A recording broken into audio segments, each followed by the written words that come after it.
My father told me the mountain had rules. I didn't believe him. I still don't want to. My name doesn't matter much for this. What matters is the trail. 2.5 miles of it, cutting through the Appalachians between my house and my parents'. The roads out here are the kind people call a death wish, so most of us walk when we can. I'd walk that trail 100 times. My father always talked about it like it was alive. He'd tell me that after dark, something moved through those woods that wasn't supposed to be there. Something that came out when the sun went down, and the people who'd chosen to walk anyway. I never had a reason to believe him. There was never any proof. Just an old man and his stories. Until last week. I was at my parents' house when I checked the cameras at my own place and saw my dog, 11 years old, gentle, been with me longer than most people I know, sick, vomiting on the kitchen floor. I didn't think. I just needed to get home. My father caught me at the door. He said if I wasn't back before the sun went down, there'd be nothing he could do for me. I told him I'd be fine. I told him I didn't believe in his stories. He just looked at me.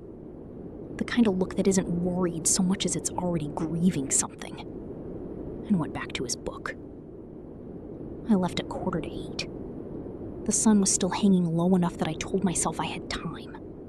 2 miles. Nothing. I was wrong before it even started. It had rained hard earlier that day, and the trail was slick, the kind of mud that pulls at your boots. I'd left the car at my parents' without a second thought. It would be fine, I told myself. I'd be home before the next round of rain came through. It came through early. At 8:20, it started as a light patter.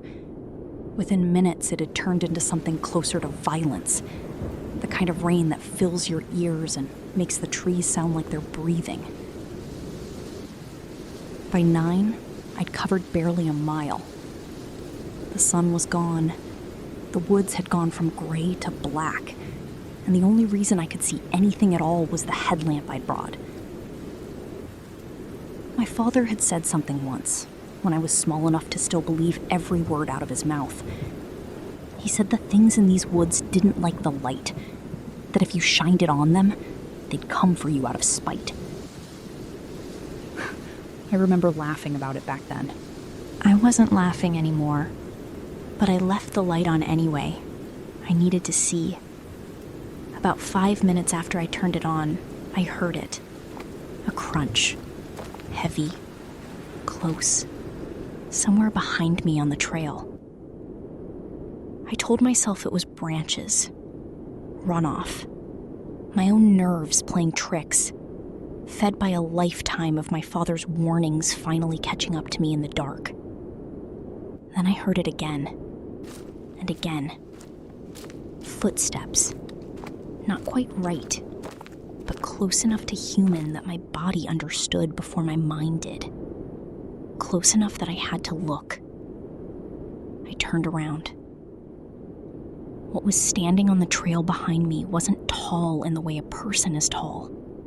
It was tall in the way a shadow is tall when it's cast wrong, when the light doesn't explain where it's come from. 8 feet, maybe more. No eyes I could find. No nose. Just a long, dark seam where a mouth should be. And skin that didn't catch my headlamp the way skin should. It seemed to pull the light in and give nothing back. I don't remember turning around again. I don't remember the running. I remember my house, the door, the frame, my hands on it, and nothing of the 1.5 miles in between. I don't know how long I ran. I don't know how I'm not more hurt than I am. I'm home now.